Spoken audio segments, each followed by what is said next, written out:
Welcome students. দেখো আজকের ক্লাসে আমরা হ্যালো অ্যালকেনের রাসায়নিক ধর্মাবলীগুলো নিয়ে আলোচনা করব। ঠিক আছে, এবার ভৌত ধর্ম রাসায়নিক ধর্ম মানে ধর্মাবলী নিয়ে আলোচনা করতে গেলে তো তোমরা ভৌত ধর্ম জানো, রাসায়নিক ধর্ম জানো। ভৌত ধর্মগুলো একদম বেসিক জিনিস, সেগুলো তোমরা বই থেকেই পড়ে নিতে পারবে। কিন্তু রাসায়নিক ধর্মাবলী বলতে আমরা কি বুঝি? কেমিক্যাল রিয়াকশানগুলো। ঠিক আছে, মূলত আমরা কেমিক্যাল রিয়াকশানগুলোই বুঝে থাকি। তো আজকে থেকে আমরা হ্যালো অ্যালকেনের কেমিক্যাল রিয়াকশানগুলো আলোচনা করব। ঠিক আছে, তো হ্যালো অ্যালকেন মূলত এই 5 ধরনের কেমিক্যাল রিয়াকশন করে থাকে। ঠিক আছে, কি কি হয়? নিউক্লিওফিলিক প্রতিস্থাপন বিক্রিয়া হয়, অপনয়ন বিক্রিয়া হয়, ধাতুর সঙ্গে বিক্রিয়া হয়, বিজারণ বিক্রিয়া হয় এবং পুনর্বিন্যাস বিক্রিয়া হয়। এর মধ্যে এই প্রথম দুটো টাইপ, এই নিউক্লিওফিলিক প্রতিস্থাপন বিক্রিয়া এবং অপনয়ন বিক্রিয়া, এই দুটো খুব ইম্পর্টেন্ট। এবং তার মধ্যেও এই নিউক্লিওফিলিক প্রতিস্থাপন বিক্রিয়া সব থেকে বেশি ইম্পর্টেন্ট, কারণ হ্যালো অ্যালকেন মূলত এই নিউক্লিওফিলিক প্রতিস্থাপন বিক্রিয়ার মাধ্যমে বিক্রিয়াগুলো করে থাকি। ঠিক আছে, তো এই বিক্রিয়াটা খুব ইম্পর্টেন্ট। আজকের ক্লাসে আমরা এই বিক্রিয়াটা সম্বন্ধে আলোচনা করব, সেটা হচ্ছে নিউক্লিওফিলিক প্রতিস্থাপন বিক্রিয়া। ঠিক আছে, এর পরের ক্লাসগুলোতে আমরা এই 3-4টে সম্বন্ধে আলোচনা করে দেবো। তো তোমাদের মেইন যেটা ক্লাস 12-এ যেই কোশ্চেনগুলো আসে এই চ্যাপ্টার থেকে, মূলত ফার্স্ট পয়েন্টটা থেকে, অর্থাৎ নিউক্লিওফিলিক প্রতিস্থাপন বিক্রিয়া থেকেই দিতে পারে, অথবা অপনয়ন বিক্রিয়া থেকে দেয়। এই 3টে থেকেও দেয় না একেবারেই নয়, কিন্তু মূলত এই দুটো থেকেই কোশ্চেন হয়ে থাকে। তাই এই দুটো জিনিস খুব ভালো মতো তোমরা শিখবে। ঠিক আছে, তো আজকে আমরা আলোচনা করব নিউক্লিওফিলিক প্রতিস্থাপন বিক্রিয়া। তো দেখো, নিউক্লিওফিলিক প্রতিস্থাপন বিক্রিয়া, এই বিক্রিয়াটা বলতে কি বোঝানো হচ্ছে সেই জিনিসটাকে একটুখানি আমরা বুঝবো। তার আগে বলি, এটা কিসের সঙ্গে কিসের রাসায়নিক বিক্রিয়া করছি? হ্যালো অ্যালকেনের রাসায়নিক বিক্রিয়া করছি।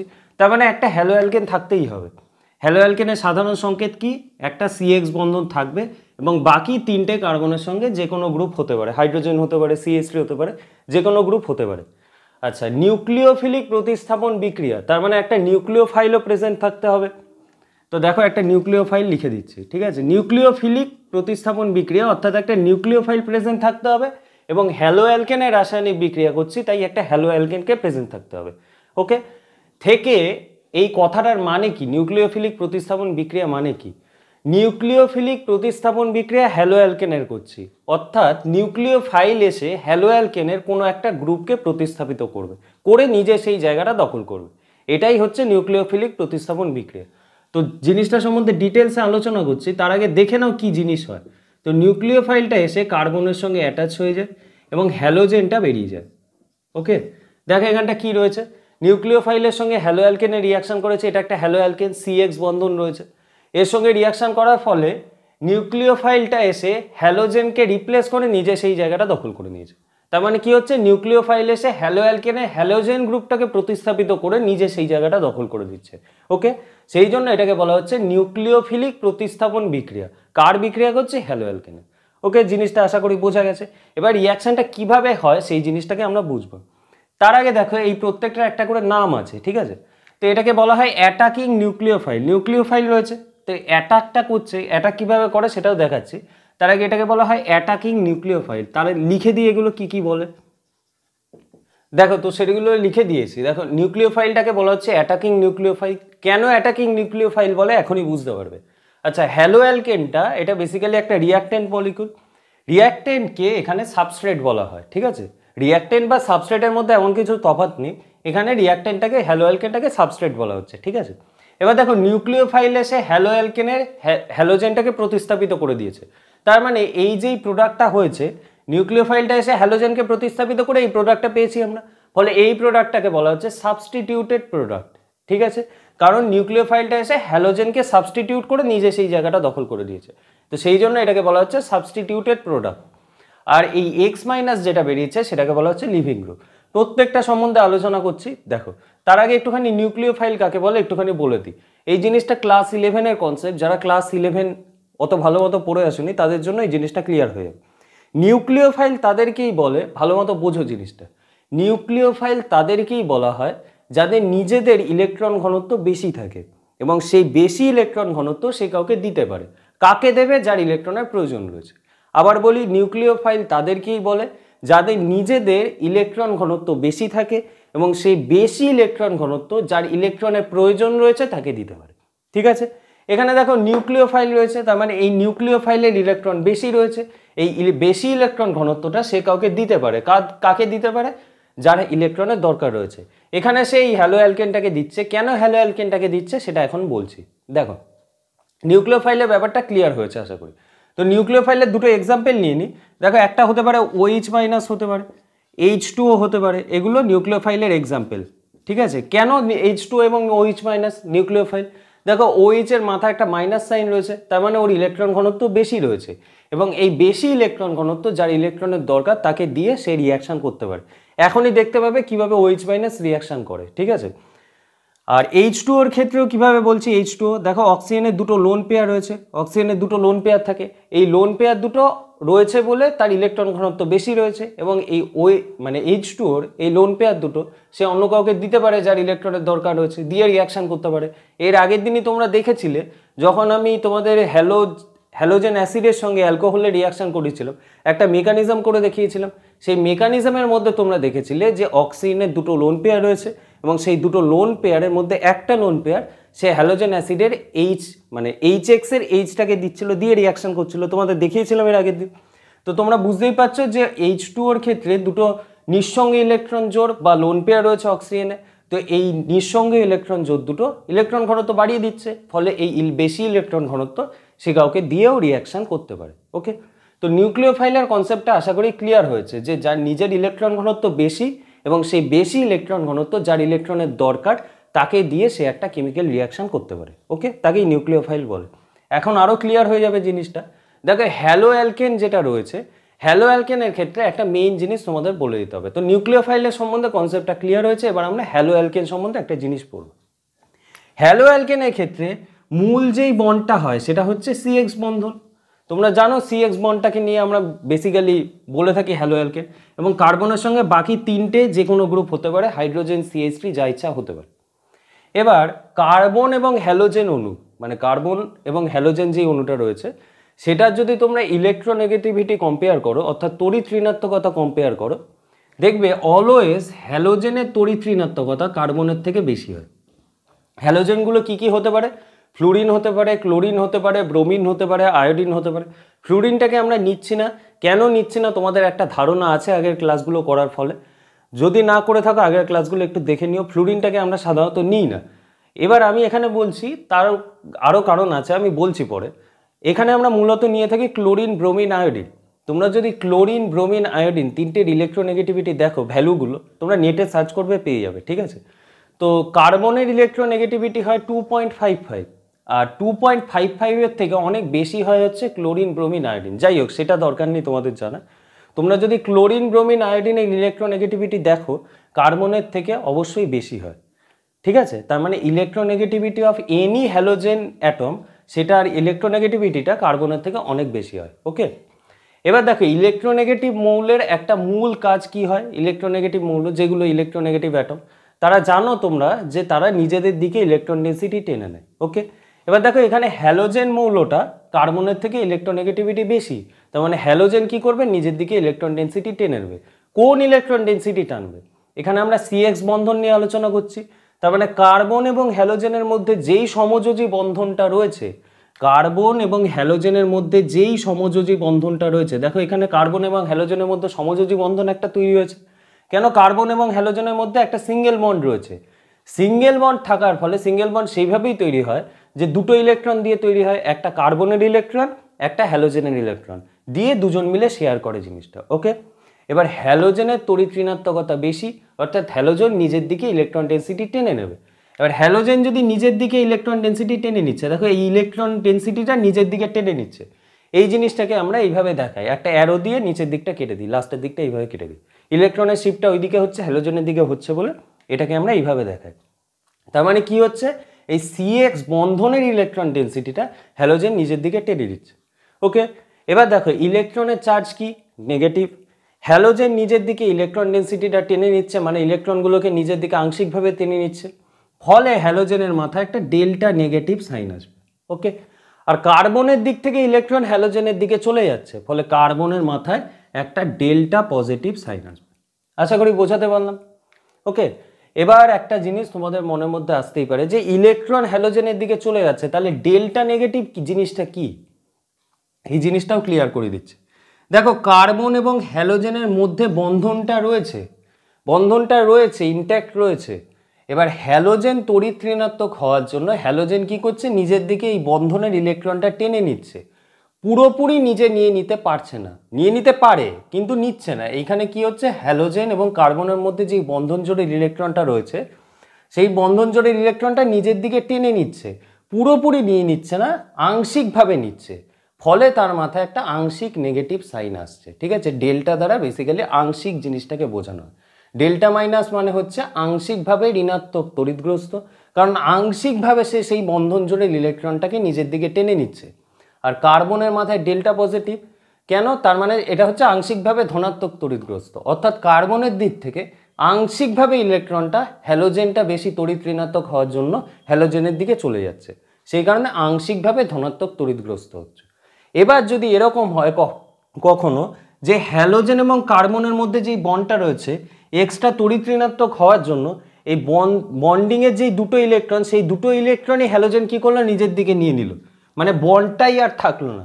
যদি বন্ডটা না থাকে তখন হ্যালোজেনের মাথায় পুরোপুরি মাইনাস আসবে এবং কার্বনের মাথায় পুরোপুরি প্লাস আসবে।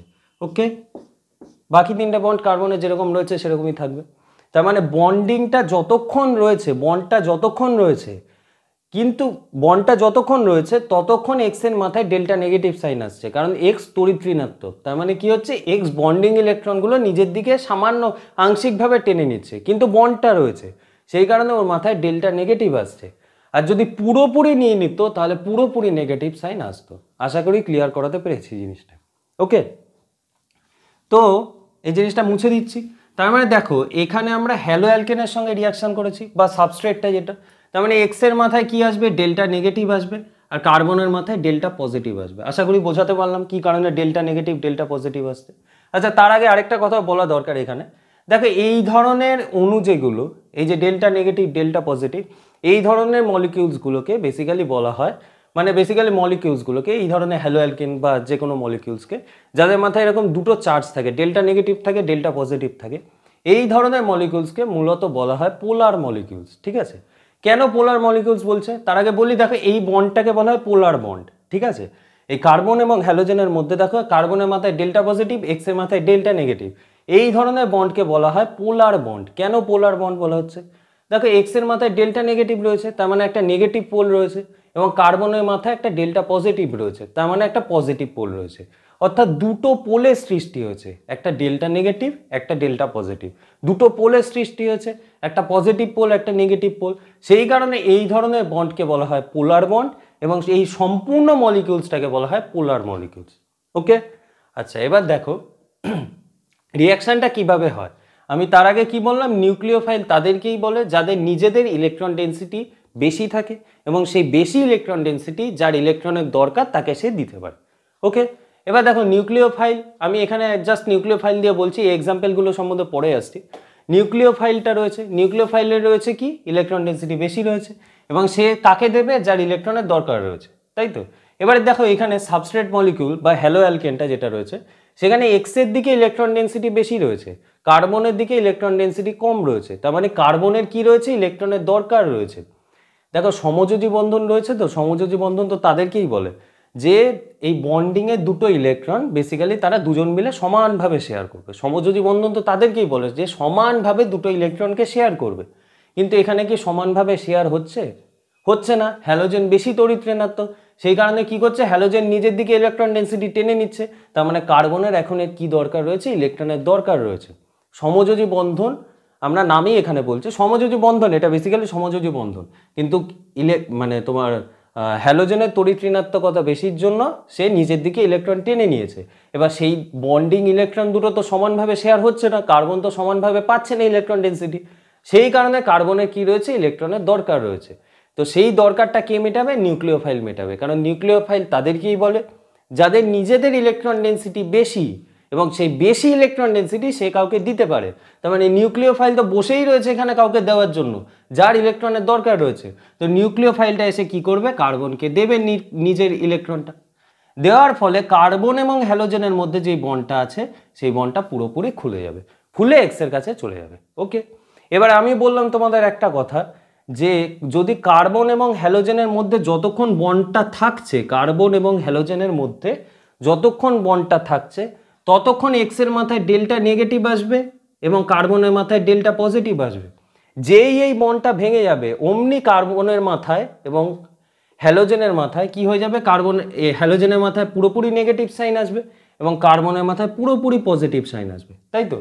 এবার দেখো এখানটা দেখো হ্যালোজেনের মাথায় পুরোপুরি নেগেটিভ সাইড এসছে, কেন? কার্বন এবং হ্যালোজেনের মধ্যে যেই বন্ডটা রয়েছে সেটা ব্রেক করে যাচ্ছে। আর কার্বনের মাথায় পজিটিভ আসছে প্রথমত, তারপরে এসে নিউক্লিওফাইলটা ঢুকে যাচ্ছে, সেই কারণে কার্বনের মাথায় পজিটিভটা দেখানো হচ্ছে না।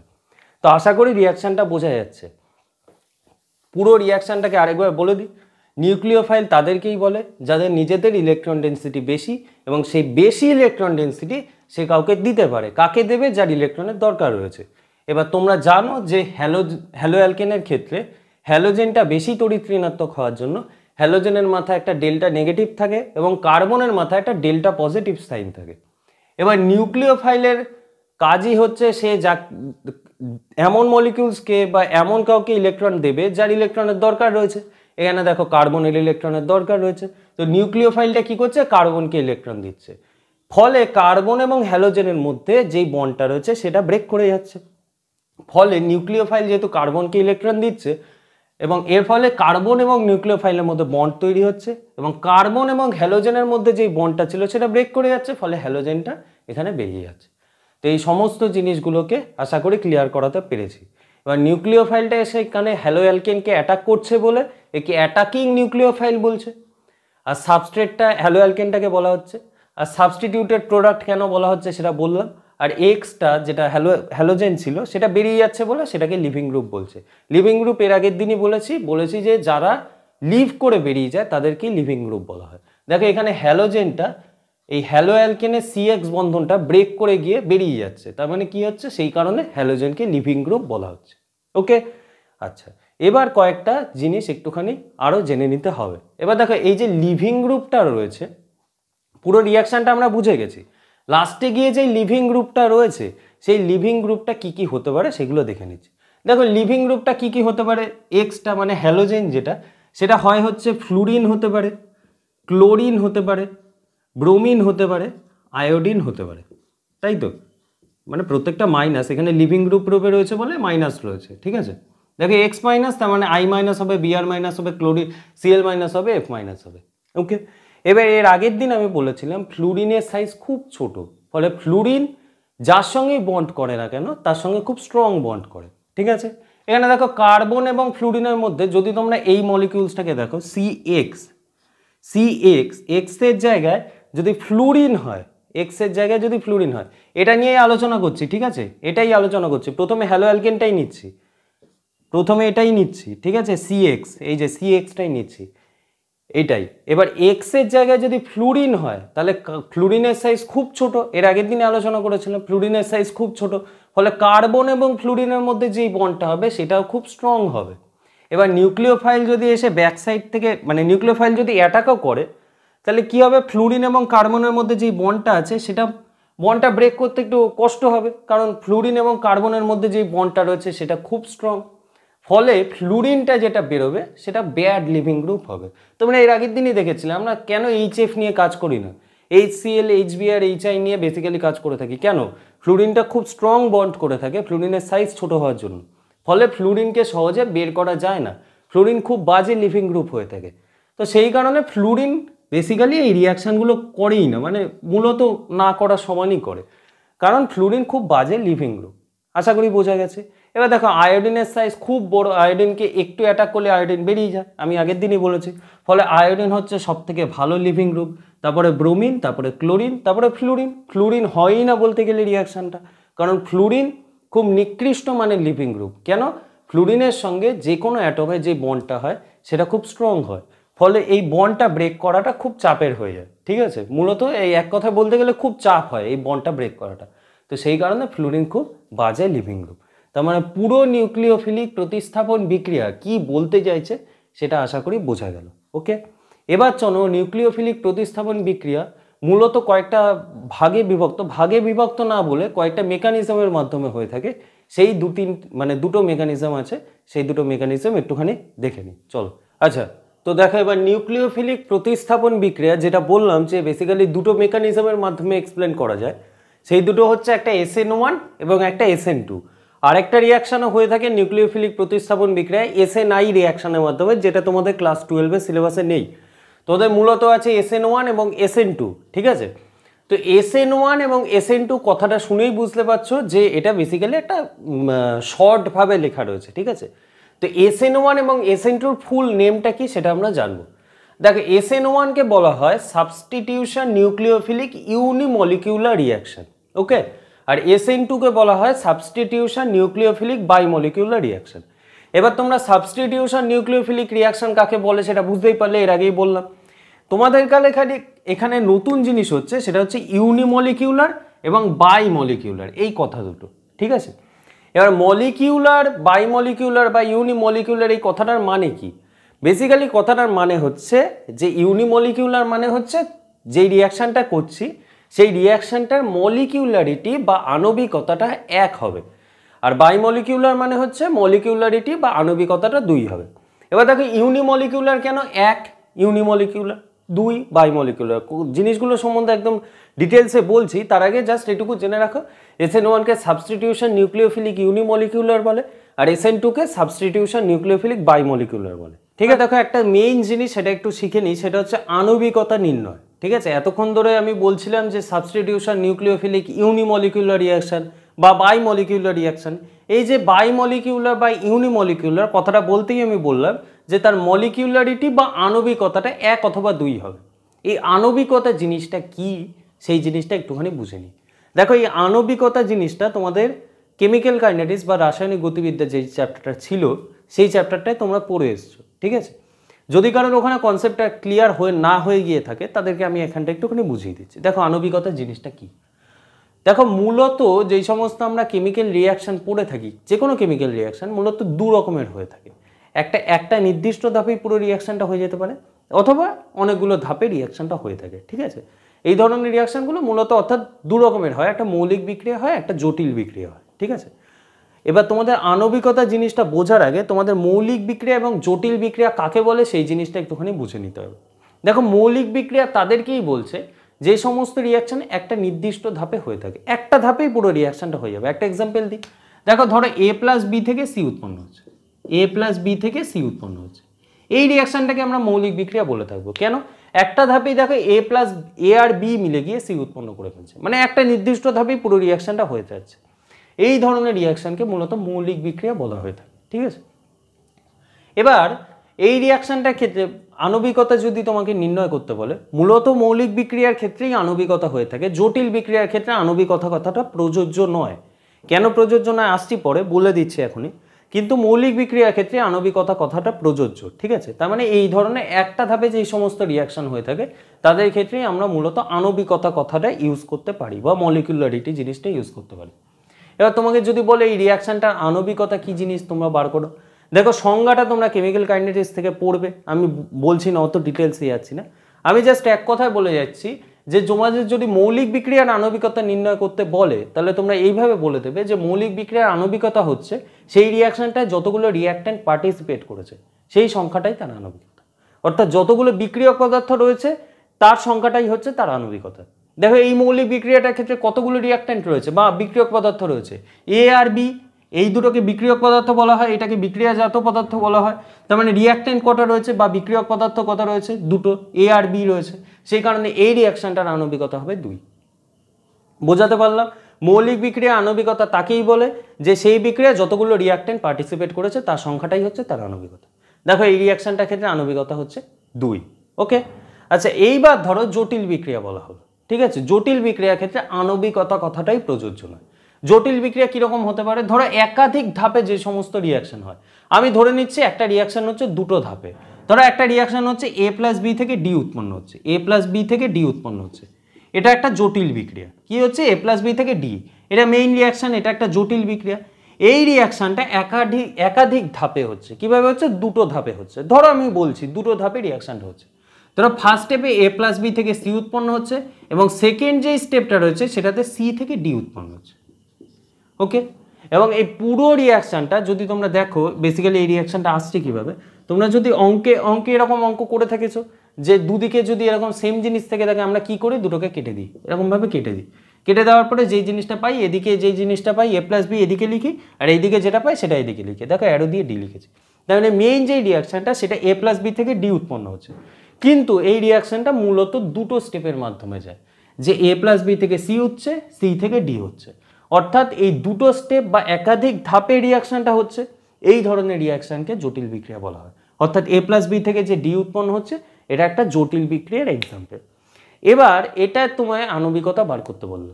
প্রথমত এই কথাটা, আণবিকতা কথাটা জটিল বিক্রিয়ার ক্ষেত্রে প্রযোজ্য হয় না। কেন প্রযোজ্য হয় না সেটা একবার বলে দিই। বলে দেওয়ার পরে তোমাদের বলে দিচ্ছি তাও কিভাবে তোমরা একটা বলতে পারবে যে কিভাবে হয়। দেখো এ প্লাস বি থেকে প্রথম স্টেপে সি উৎপন্ন হচ্ছিল, সেকেন্ড স্টেপে সি থেকে ডি উৎপন্ন হচ্ছে। ওকে, এবার যদি দেখো এই মেইন যেই রিয়াকশানটা এটা দুটো ধাপে হচ্ছে। প্রথম ধাপে কি হচ্ছে, এ প্লাস বি থেকে সি উৎপন্ন হচ্ছে। যদি তোমায় এই রিয়াকশানটা মানে ফার্স্ট যেই স্টেপটা সেটার আণবিকতা একটা হতে পারে। দেখো প্রথম যেই স্টেপটা সেটার ক্ষেত্রে দুটো রিয়াক্ট্যান্ট পার্টিসিপেট করছে, তার মানে প্রথম স্টেপটার ক্ষেত্রে আণবিকতা হয়ে যাবে 2। আর সেকেন্ড যে স্টেপটা রয়েছে সেটাতে কটা রিয়াক্ট্যান্ট রয়েছে, দেখো সি থেকে ডি উৎপন্ন হচ্ছে। তার মানে এটা একটা যদি রিয়াকশান হয়ে থাকে, এটা যদি সেকেন্ড স্টেপটা একটা রিয়াকশান ধরে থাকি, তাহলে এই রিয়াকশানটার ক্ষেত্রে আণবিকতা হবে 1। তার মানে প্রথম রিয়াকশানটার ক্ষেত্রে আণবিকতা 2 হচ্ছে এবং সেকেন্ড রিয়াকশানটার ক্ষেত্রে আণবিকতা 1 হচ্ছে, অর্থাৎ দুটো স্টেপের ক্ষেত্রে। অর্থাৎ এই মেইন যেই রিয়াকশানটা সেটার মধ্যেই দুখানা আণবিকতা পেয়ে যাচ্ছি। এবার একাধিক ধাপ, আরও যদি ধাপ হতে থাকে তাহলে আরও আণবিকতা পাবো। আমি এখানে মূলত দুটো ধাপ নিয়ে বলছি, ঠিক আছে? তার মানে এই মেইন রিয়াকশানটার ক্ষেত্রেই দুটো আণবিকতা পাচ্ছি। তাহলে কোন আণবিকতাটাকে আমরা নেব? তার জন্য মৌলিক জটিল বিক্রিয়ার ক্ষেত্রে আমরা কখনো আণবিকতা কথাটা প্রযোজ্য হয় না। ওকে, কারণ দু ধরনের প্রোডাক্ট পাচ্ছি, মানে দু ধরনের আণবিকতা পাচ্ছি। দুটো স্টেপে হলে দু ধরনের পাচ্ছি, 3টে স্টেপ হলে 3 ধরনের আণবিকতা পাবো। এবং যতগুলো স্টেপ হবে ততগুলো আণবিকতা পাবো। তাহলে কোনটা নেব সেইটার জন্য আমরা তো ক্যালকুলেট করতে পারি না, সেই কারণে আমরা মূলত জটিল বিক্রিয়ার ক্ষেত্রে আণবিকতা কথাটা বলে থাকি না। এবার দেখো তোমাদের এই যে সাবস্টিটিউশন নিউক্লিওফিলিক রিয়াকশান, সেখানে যে SN1 রিয়াকশানটা করবে সেটাও দুটো ধাপে হয়ে থাকে এরকম, ঠিক আছে? যখন বলছি তখন বুঝতে পারবে। SN1 রিয়াকশানটা মূলত দুটো ধাপে হয়ে থাকে। তো তোমাকে বলবে ওই SN1 রিয়াকশানটার আণবিকতা নির্ণয় করো, তখন কিভাবে বার করবে, ঠিক আছে? সেই ক্ষেত্রে দেখো SN1 বলছি ইউনিমলিকিউলার বলছি, তার মানে তার মলিকিউলারিটি বা আণবিকতাটা নির্ণয় হয়েছে, সেটাও একাধিক ধাপে হয়েছে। কিভাবে হচ্ছে সেই জিনিসটা একটুখানি বলে দিই। ধরো এরকম একাধিক ধাপ সম্পন্ন যেই বিক্রিয়াগুলো সেটার ক্ষেত্রে আণবিকতা তোমাকে নির্ণয় করতে হলো, তুমি এইভাবে বলবে। ধরো সেই রিয়াকশানটা যদি একাধিক ধাপে হয়, সেই ধাপগুলোর মধ্যে যেই ধাপটা সব থেকে ধীরে হবে, ধরো এই রিয়াকশানটার ক্ষেত্রেই বলছি, এই রিয়াকশানটা দুটো স্টেপে হচ্ছে। এই রিয়াকশানটা প্রথম স্টেপটা ধরো 10 মিনিটে হচ্ছে, কতক্ষণে হচ্ছে 10 মিনিটে। সেকেন্ড যে স্টেপটা হচ্ছে সেটা 5 মিনিটে হচ্ছে, ঠিক আছে? প্রথম স্টেপটা 10 মিনিটে হচ্ছে, সেকেন্ড স্টেপটা 5 মিনিটে হচ্ছে। তার মানে প্রথম স্টেপটা দেখো ধীরে হচ্ছে, 10 মিনিট ধরে প্রথম স্টেপটা হচ্ছে, সেকেন্ড স্টেপটা তাড়াতাড়ি হচ্ছে, 5 মিনিটে হয়ে যাচ্ছে। তার মানে ধীর গতি সম্পন্ন স্টেপ কোনটা? ফার্স্ট স্টেপটা। তোমায় আণবিকতা সেরকমভাবেই নির্ণয় করতে হবে যে একাধিক ধাপের ক্ষেত্রে তোমায় লক্ষ্য রাখতে হবে একাধিক ধাপের মধ্যে কোন ধাপটা ধীর গতি সম্পন্ন ধাপ। সেই ধাপে যতগুলো রিয়াক্ট্যান্ট অংশগ্রহণ করছে সেই সংখ্যাটাই হচ্ছে তার আণবিকতা।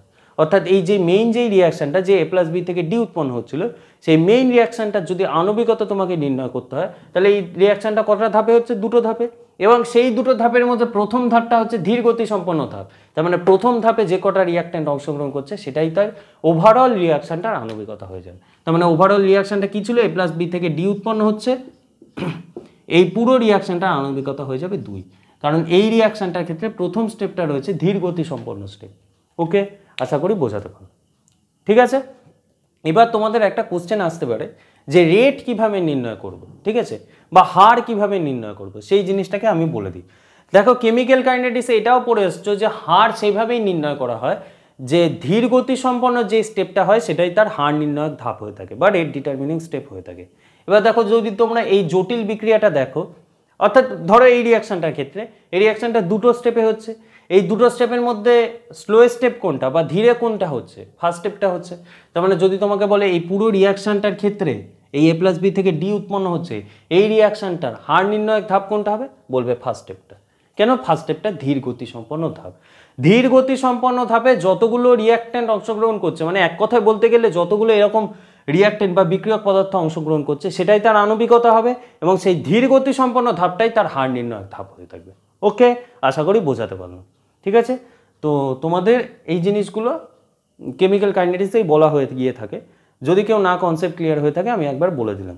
এবার চলো SN1 এবং SN2 রিয়াকশানটা মেইন যেই রিয়াকশানগুলো সেগুলো পড়ি, তাহলে একদম ক্লিয়ার হয়ে যাবে কনসেপ্টগুলো। চলো, তো প্রথমত আমরা পড়ছি SN2 রিয়াকশানটা সম্বন্ধে, ঠিক আছে। তো SN2কে কি বলে? Substitution nucleophilic bimolecular reaction.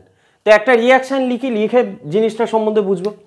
দেখো একটা প্রথমত দেখো সাবস্টিটিউশন নিউক্লিওফিলিক রিয়াকশন মানে তোমরা বুঝতেই পেরে গেছো যে একটা নিউক্লিওফাইল লাগবে এবং একটা সাবস্ট্রেট মলিকিউল বা একটা হ্যালো অ্যালকেন লাগবে, ঠিক আছে। তো একটা নিউক্লিওফাইল নিচ্ছি, ধরো OH মাইনাস নিলাম। OH মাইনাস একটা নিউক্লিওফাইল। তোমাদের এর আগেই বললাম এক্সাম্পলের সময় যে OH মাইনাস H2 এগুলো সম্বন্ধে, যেগুলো নিউক্লিওফাইল। আচ্ছা, এবার যেই সাবস্ট্রেটটা নিচ্ছি সেটা হচ্ছে CH3Cl নিচ্ছি, ঠিক আছে। CH3Cl এই সাবস্ট্রেট মলিকিউলটা নিচ্ছি। ওকে, এবার দেখো এটা থেকে কি প্রোডাক্ট উৎপন্ন হবে, তোমরা বুঝতেই পারছো যে OH-টা এসে কার্বনে যোগ হবে এবং হ্যালোজেনটা বেরিয়ে চলে যাবে। তাহলে জিনিসটা এরকম হবে যে OH এবং কার্বনের মধ্যে একটা বন্ড তৈরি হবে এবং হ্যালোজেনটা বেরিয়ে চলে যাবে। বাকি কার্বনের যেই তিনটে বন্ড ছিল সেই তিনটে সেরকমই হবে, যে হাইড্রোজেন হাইড্রোজেন হাইড্রোজেন, তিনটে হাইড্রোজেন যেরকম ছিল সেরকমই হচ্ছে। ওকে, এটাই হচ্ছে মূলত SN2 রিয়াকশনের একটা এক্সাম্পল। এবার দেখো তোমাদের মনের মধ্যে কোশ্চেন আসতেই পারে যে এই OH মাইনাসটা কি থেকে এলো। OH মাইনাসের তো একটা সোর্স থাকবে, ঠিক আছে। তো সেটাই লিখে দিচ্ছি, এই OH মাইনাসটা মূলত লেখা হয় হচ্ছে মানে আসে হচ্ছে অ্যাকোয়াস KOH থেকে, ঠিক আছে। জলীয় KOH থেকে মূলত এই OH মাইনাসটা এসে থাকে, ঠিক আছে। এবার দেখো KOH মূলত কিভাবে থাকে, K প্লাস এবং OH মাইনাস আয়ন রূপে থাকে। তো KOH কে যদি দেখো, KOH মূলত এই দুটো আয়ন রূপে থাকে, কি K প্লাস এবং OH মাইনাস, ঠিক আছে। K প্লাস এবং OH মাইনাস। এবার দেখো এই যে OH মাইনাস যেটা, সেই OH এর মাথায় কি রয়েছে? মাইনাস সাইন রয়েছে, অর্থাৎ এর ইলেকট্রন ডেন্সিটি বেশি রয়েছে এবং এই বেশি ইলেকট্রন ডেন্সিটি সে কাউকে দিতে পারবে যার ইলেকট্রনের দরকার রয়েছে। সেই কারণে OH মাইনাসটা এখানে নিউক্লিওফাইল হিসেবে কাজ করছে, ঠিক আছে। তো তাহলে বুঝতেই পেরে গেছো যে নিউক্লিওফাইলের সোর্সটা কি, যে অ্যাকোয়াস KOH বা NaOH, যে কোনো না হয় অ্যাকোয়াস KOH বা অ্যাকোয়াস NaOH নিয়ে কাজ করা হয়, ঠিক আছে। তো এই OH মাইনাসের সোর্সটা হচ্ছে ওই অ্যাকোয়াস KOH বা অ্যাকোয়াস NaOH, ঠিক আছে। এবার দেখো K প্লাস আয়ন যেটা রয়েছে, এই আয়নটাকে আমরা এখানে নিচ্ছি না, আমাদের মূলত কাজ হচ্ছে OH মাইনাস আয়ন নিয়ে, কারণ এটাই নিউক্লিওফাইল হিসেবে কাজ করছে। আর K প্লাস আয়নটা পড়ে রয়েছে, এখানে কে রয়েছে? লিভিং গ্রুপ হিসাবে কে বেরিয়েছে? Cl minus ion. K plus আয়নটা ফাঁকা রয়েছে, Cl মাইনাস আয়ন বেরিয়ে গেছে রিয়াকশন হওয়ার পরে, ফলে এই দুটো মিলে গিয়ে উৎপন্ন হবে হচ্ছে KCl। আশা করি পুরো রিয়াকশনটা বোঝাতে পারবো। তার মানে মেইন যেই SN2 রিয়াকশন সেটা হচ্ছে এই জিনিসটা, অ্যাকোয়াস KOH এর সঙ্গে যদি তোমরা CH3Cl এর রিয়াকশন করা তাহলে মিথানল উৎপন্ন হয় এবং KCl উৎপন্ন হয়, ঠিক আছে। তাহলে রিয়াকশনটা বোঝা গেল যে SN2 রিয়াকশন কিভাবে হচ্ছে। এবার চলো এটা একটু মেকানিজমটা দেখে নিই, যে মেকানিজম বেসিক্যালি রিয়াকশনটা কি পথ বরাবর হচ্ছে, ঠিক আছে, যেটাই আমাদের কাজে লাগবে। তো এবার এক্সপ্লেন করবো আমরা মেকানিজমটা। ওকে, আচ্ছা, মেকানিজমের ক্ষেত্রে আমি KOH-টা নিচ্ছি না, আমি নিউক্লিওফাইলটা নিয়েই কাজ করছি, সেই কারণে OH মাইনাস আয়নটাই নিচ্ছি, ঠিক আছে। OH মাইনাস আয়নটাই নিলাম। আচ্ছা, এটা কার সঙ্গে রিয়াকশন করবে? হ্যালো অ্যালকেনটার সঙ্গে, CH3Cl এর সঙ্গে, যেরকম ছিল সেরকমই লিখে দিচ্ছি। দেখো CH3Cl, CH3Cl। এবার তোমাদের এর আগেই বললাম যে এখানে হ্যালোজেনটা, সরি Clটা একটু খারাপভাবে লেখা হলো, ঠিক আছে, Cl। এবার তোমরা দেখতেই পাচ্ছ যে তোমরা এর আগেই বোঝালাম যে ক্লোরিনটা হ্যালোজেন এবং কার্বনের মধ্যে যে বন্ডটা থাকে সেখানে Clটা বা হ্যালোজেনটা ডেল্টা মাইনাস রূপে থাকে এবং কার্বনটা ডেল্টা প্লাস রূপে থাকে, তাই তো, সেটাই লিখলাম। এবার কি হয়, নিউক্লিওফাইলটা আসে, কার্বনকে অ্যাটাক করে এবং ক্লোরিনটা বেরিয়ে চলে যায়। এখানে একটা মেইন জিনিস হয়, এটাই SN2 রিয়াকশনের মেইন ফ্যাক্টর, এটা মাথায় রাখতে হবে তোমাদের, সেটা হচ্ছে ব্যাক সাইড অ্যাটাক হয়, ঠিক আছে। SN2 রিয়াকশনের নিউক্লিওফাইলটা এসে ব্যাক সাইড থেকে হ্যালো অ্যালকেন বা সাবস্ট্রেট মলিকিউলটাকে অ্যাটাক করে। এই ব্যাক সাইড অ্যাটাক কথাটা খুব ইম্পর্টেন্ট, নিউক্লিওফাইলটা ব্যাক সাইড থেকে এসে SN2 রিয়াকশনে অ্যাটাক করে, ঠিক আছে। তো কি হবে ব্যাক সাইড অ্যাটাক কিভাবে হবে? দেখো এই কার্বনের ফ্রন্ট সাইডে কি রয়েছে? হ্যালোজেনটা রয়েছে। দেখো কার্বনের যদি দেখো তুমি বন্ডটা, CCl বন্ডটা কার্বনের এই দিকটায় রয়েছে, অর্থাৎ ফ্রন্ট সাইডে রয়েছে হ্যালোজেনটা। তার মানে ব্যাক সাইড অ্যাটাক হতে গেলে কি করতে হবে? OH মাইনাসকে এই দিক থেকে অ্যাটাক করতে হবে। আশা করি বোঝাতে পারলাম। এবার কি হয়েছিল, হ্যালোজেনটা বেরিয়ে গিয়েছিল, ফলে CCl বন্ডটা ব্রেক হয়ে যাবে। এই যে OH মাইনাসটা এসে কার্বনকে ব্যাক সাইড থেকে অ্যাটাক করছে, ফলে CCl বন্ডটা ব্রেক হয়ে যাচ্ছে এবং তার ফলস্বরূপ কি উৎপন্ন হচ্ছে? দেখো OH এর সঙ্গে একটা কার্বনের বন্ড হবে, OH এর সঙ্গে কার্বনটার বন্ড হচ্ছে এবং তিনটে বন্ড যেরকম কার্বনের ছিল সেরকমই রয়েছে, ঠিক আছে। কার্বনের তিনটে বন্ড যেরকম ছিল সেরকমই রয়েছে এবং হ্যালোজেনটা বেরিয়ে চলে যাচ্ছে লিভিং গ্রুপ হিসেবে। এটাই হচ্ছে মেইন রিয়াকশনটা। আশা করি বোঝাতে পেরেছি কিভাবে হচ্ছে রিয়াকশনটা, ঠিক আছে। এবার একটা জিনিস, এবার তোমরা যদি বইটা দেখো তোমাদের, তাহলে দেখবে এর মাঝখানে একটা মানে একটা মলিকিউলস টাইপের লেখা থাকে, ওটা হচ্ছে ট্রানজিশন স্টেট। সেই স্টেটটা কিভাবে হয় সেটা একটুখানি দেখিয়ে দিই। দেখো এই নিউক্লিওফাইলটা এসে কার্বন মানে হ্যালো অ্যালকেনের যেই কার্বন সেটাকে অ্যাটাক করছে, নিউক্লিওফাইলটা এসে কার্বনকে অ্যাটাক করছে ব্যাক সাইড থেকে, এবং নিউক্লিওফাইলটা কার্বনকে অ্যাটাক করার ফলেই কার্বন এবং ক্লোরিনের মধ্যে যে বন্ডটা ছিল সেটা ব্রেক হচ্ছে। আচ্ছা, যদি এরকম হতো নিউক্লিওফাইলটা কার্বনকে এসে অ্যাটাক করলোই না, তাহলে কি হতো? এই মলিকিউলসটা যেরকম ছিল সেরকমই থাকতো। অর্থাৎ নিউক্লিওফাইলটা এসে কার্বনকে অ্যাটাক করছে বলেই কার্বন এবং ক্লোরিনের মধ্যে বন্ডটা ব্রেক হচ্ছে। যদি নিউক্লিওফাইল অ্যাটাক না করতো তাহলে এই যেরকম ছিল ডেল্টা প্লাস, এই ডেল্টা মাইনাস এবং ডেল্টা প্লাস রূপেই কাটিয়ে দিত, জীবনটা কাটিয়ে দিত, ঠিক আছে। কিন্তু সেটা হচ্ছে না, নিউক্লিওফাইলটা এসে কার্বনকে অ্যাটাক করছে, ফলে সিসিএল বন্ডটা ব্রেক হচ্ছে। এবার এই স্টেপটাকেই এরকমভাবে দেখানো হয়, দেখো ভালো মতো বোঝো। নিউক্লিওফাইলটা কার্বনকে অ্যাটাক করছে, ফলে কার্বন এবং নিউক্লিওফাইলের মধ্যে একটা বন্ডের সৃষ্টি হচ্ছে। কি হচ্ছে? কার্বন এবং নিউক্লিওফাইলের মধ্যে একটা বন্ডের সৃষ্টি হচ্ছে। সেই বন্ডটাকে আমরা একটু ডটেড লাইন দিয়ে দেখালাম। দেখো কার্বন এবং ওইচের মধ্যে বন্ডটা তৈরি হয়েছে নিউক্লিওফাইলের মধ্যে। আচ্ছা, এই নিউক্লিওফাইলটা এসে কার্বনকে অ্যাটাক করার ফলেই কার্বন এবং ক্লোরিনের মধ্যে বন্ডটা ব্রেক হচ্ছে। সেই বন্ড ব্রেক হওয়াটাকেও দেখাচ্ছি এইভাবে, ডটেড লাইন দিয়ে কেন দেখাচ্ছি সেটা বলে দিচ্ছি, ঠিক আছে? হলো। আচ্ছা, বাকি কার্বনের যেই তিনটে হাইড্রোজেনের সঙ্গে যুক্ত ছিল সেই তিনটে হাইড্রোজেনের বন্ড যেরকম ছিল সেরকম দেখিয়ে দিলাম। দেখো তিনটে হাইড্রোজেনের সঙ্গে যেরকম যুক্ত সেটা আমরা দেখিয়ে দিলাম। হলো। এরপরের স্টেপে কি হয়? কার্বন এবং এই মলিকিউলসটা পেয়ে যাবো, ঠিক আছে। আচ্ছা, আসছি এই জিনিসটা সম্বন্ধে। এরপরের স্টেপটা এটাই হয়, ঠিক আছে। আচ্ছা, এই যে স্টেপটা এইরকম ধরনের একটা মলিকিউলস তৈরি হলো, এটাকে মলিকিউলস বলা যাচ্ছে না। দেখো দুটো বন্ডের মধ্যে একটা পারফেক্টলি নেই, ঠিক আছে। কার্বন ওইচের বন্ড এই জায়গাটাকে বলা হচ্ছে, কার্বন ওইচের মধ্যে যে বন্ডটা তৈরি হচ্ছে সেটা দেখানো হচ্ছে ডটেড লাইন দিয়ে, এবং ওইচের মধ্যে কার্বন এবং ওইচের মধ্যে বন্ডটা তৈরি হচ্ছে বলেই কার্বন এবং ক্লোরিনের মধ্যে বন্ডটা ব্রেক হচ্ছে। এই যে পুরোপুরি তৈরি হয়নি, দেখো কার্বন এবং ওইচের মধ্যে এই স্টেপে পুরোপুরি বন্ডটা তৈরি হয়নি, এবং কার্বন এবং সিএল এর মধ্যে পুরোপুরি বন্ডটা ব্রেক হয়নি। এই জিনিসটাকে পুরোপুরি তৈরি হয়নি, এই জিনিসটাকে দেখানো হয় এরকম ডটেড লাইন দিয়ে। আশা করি বোঝাতে পারলাম। তো এই জিনিসটা একটা ট্রানজিশন স্টেটের মধ্যে দিয়ে যাচ্ছে, ঠিক আছে। তো এই ট্রানজিশন স্টেটটাকে মূলত এইভাবে দেখানো হয় যে কার্বন এবং ওইচের মধ্যে ডটেড বন্ডটা দেখানো হচ্ছে, অর্থাৎ বন্ডটা ফর্ম হচ্ছে, পুরোপুরি ফর্ম হয়নি। এবং এই বন্ডটা ফর্ম হচ্ছে বলেই, কার্বন এবং ওইচের মধ্যে বন্ডটা ফর্ম হচ্ছে বলেই কার্বন এবং ক্লোরিনের মধ্যে বন্ডটা ব্রেক হচ্ছে। সেই ব্রেকিংটাকেও দেখানো হয় এরকম ডটেড লাইন দিয়ে। আশা করি বোঝাতে পারলাম। অর্থাৎ এই পুরো রিয়াকশনটা এরকম একটা ট্রানজিশন স্টেটের মধ্যে দিয়ে যায়। তো ট্রানজিশন স্টেটকে মূলত এইভাবে দেখানো হয়, একটা থার্ড ব্র্যাকেটের মধ্যে দেখিয়ে থার্ড ব্র্যাকেটের মাথায় এরকম একটা ইকুয়াল সাইন দিয়ে এরকম কেটে দেওয়া হয়, ঠিক আছে। তো এই ট্রানজিশন স্টেটটার মধ্যে দিয়ে যাচ্ছে, ঠিক আছে। তো বেসিক্যালি রিয়াকশনটা এইভাবেই হয় যে প্রথমে নিউক্লিওফাইলটা এসে কার্বনকে ব্যাকসাইড থেকে অ্যাটাক করে, ব্যাকসাইড কথাটা ইম্পর্টেন্ট SN2 রিয়াকশনে, ব্যাকসাইড থেকে কার্বনকে অ্যাটাক করছে, ফলে সিসিএল বন্ডটা ব্রেক হয়ে যাচ্ছে এবং এই প্রোডাক্টটা পাচ্ছি, এবং সেইটা একটা বেসিক্যালি এরকম একটা ট্রানজিশন স্টেটের মধ্যে দিয়ে যাচ্ছে।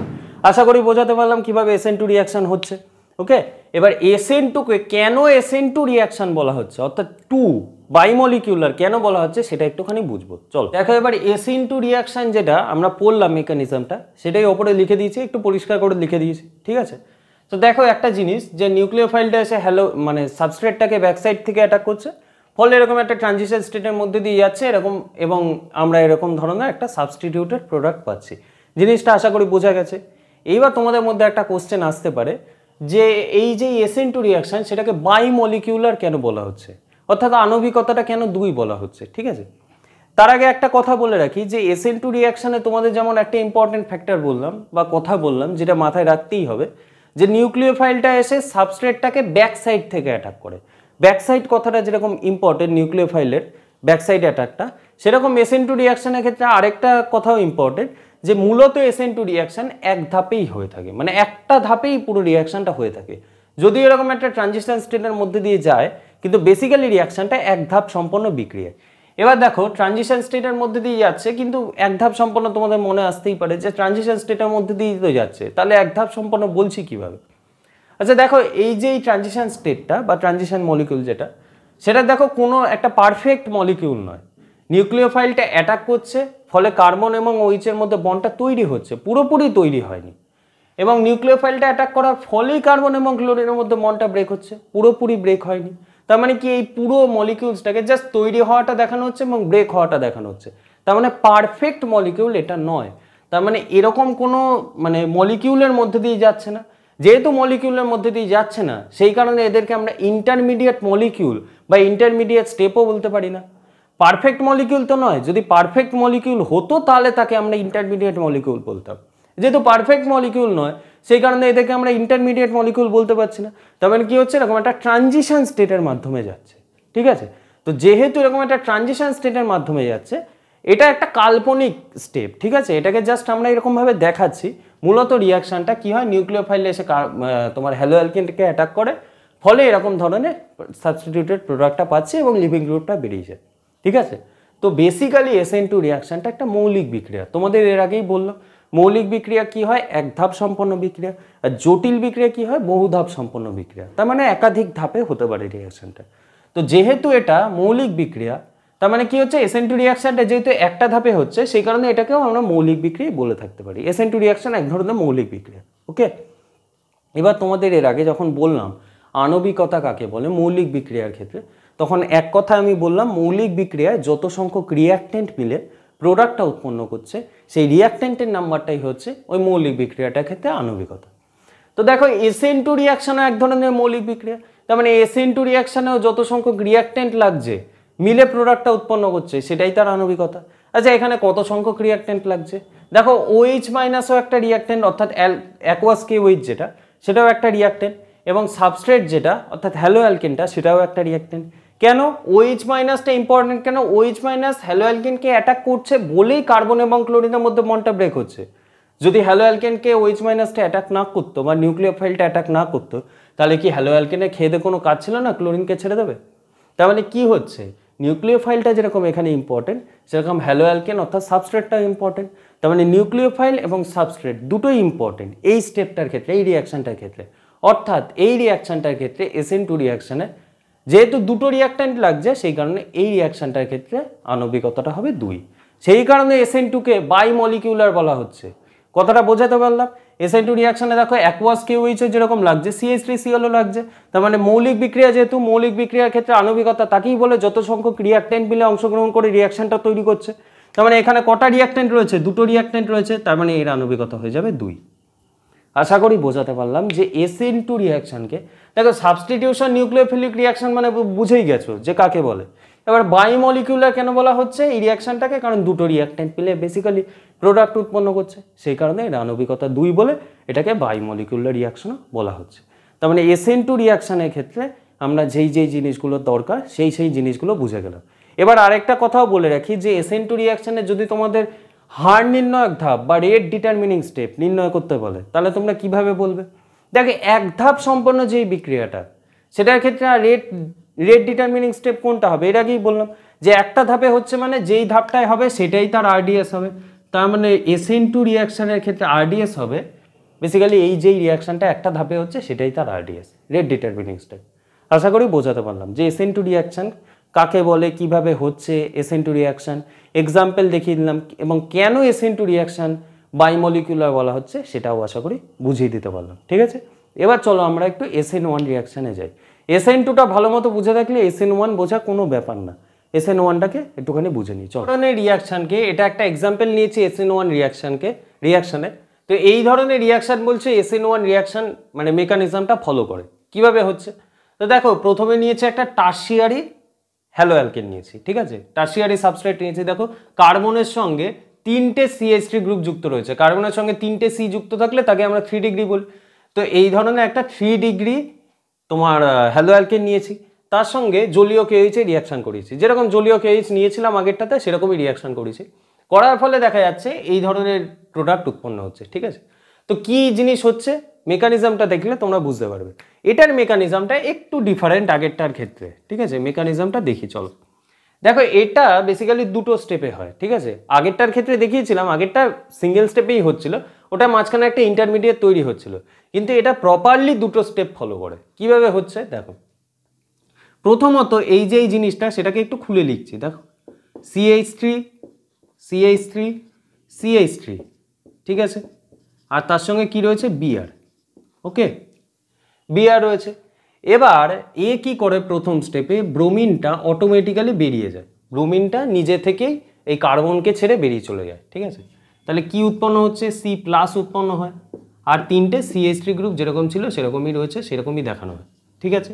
CH3 তিনটে এরকমই থাকে, ওকে। এই কার্বোক্যাটায়নটা জেনারেট হলো, প্লাস Br মাইনাস উৎপন্ন হয়, ঠিক আছে, প্লাস Br মাইনাস এরকম পেরিয়ে গিয়ে রয়েছে। দেখো বিআরটা কি করছে, এখান থেকে এই বন্ডিং ইলেকট্রনটা নিজে নিয়ে জাস্ট বেরিয়ে যাচ্ছে, তার মানে বিআরটা নিজে নিজেই নিউক্লিওফাইল অ্যাটাক করছে না, নিজে নিজেই কি করছে, এই বন্ডিং ইলেকট্রনটা নিজে নিয়ে জাস্ট বেরিয়ে যাচ্ছে। দেখো Br মাইনাস রূপে রয়েছে আর সি প্লাস রূপে রয়েছে। এখানে দেখো বুঝতেই পারছো যে কার্বন এবং ব্রোমিনের মধ্যে বন্ডটা আর নেই, সেই কারণে Br এর মাথায় মাইনাস রয়েছে আর সি এর মাথায় প্লাস রয়েছে। কিন্তু যখন এখানে ছিল তখন কিন্তু ব্রোমিনের মাথায় ডেল্টা নেগেটিভ ছিল আর কার্বনের মাথায় ডেল্টা পজিটিভ ছিল। যাই হোক, সেটা তোমরা আশা করি বুঝতেই পেরে গেছো। এখানে ব্রোমিনটা কি করছে, নিজে নিজেই বেরিয়ে যাচ্ছে, ঠিক আছে। তো সেটা দেখানো হলো। এবার সেকেন্ড স্টেপে কি হচ্ছে, সেকেন্ড স্টেপে যেটা হয় সেরকমই হচ্ছে। এটা ফার্স্ট স্টেপ, এটা প্রথম স্টেপ, আর এটা হচ্ছে সেকেন্ড স্টেপ। সেকেন্ড স্টেপে কি হচ্ছে, এই যে এটা রয়েছে তোমার কার্বোক্যাটায়নটা রয়েছে সি প্লাস, দেখো এটাই লিখছি CH3 CH3 CH3। এরপরে যে নিউক্লিওফাইলটা রয়েছে সে আসছে, নিউক্লিওফাইলটা এসে একে অ্যাটাক করছে, ফলে এই প্রোডাক্টটা উৎপন্ন হচ্ছে যে সি এরকম CH3 CH3 CH3 OH plus হ্যাঁ CH3 CH3 OH, এটা উৎপন্ন হচ্ছে, ঠিক আছে। তো এবার এটা দুটো স্টেপে উৎপন্ন হচ্ছে, এটা একদম প্রপারলি দুটো স্টেপে উৎপন্ন হচ্ছে। তো কিভাবে তৈরি হচ্ছে দেখো, আগে রিয়াকশন SN2 যদি বুঝে গিয়ে থাকো SN1 বুঝতে সেরকম কোনো প্রবলেম হবে না, খালি মেকানিজমটা মনে রাখবে। আগেরটার ক্ষেত্রে নিউক্লিওফাইল অ্যাটাক করার ফলে হ্যালোজেনটা বেরোচ্ছিল, এখানে হ্যালোজেন নিজে নিজেই বেরিয়ে যাচ্ছে, ব্রোমিনটা নিজে নিজেই বেরিয়ে যাচ্ছে, বেরিয়ে গিয়ে একটা কার্বোক্যাটায়ন জেনারেট করছে, ওকে।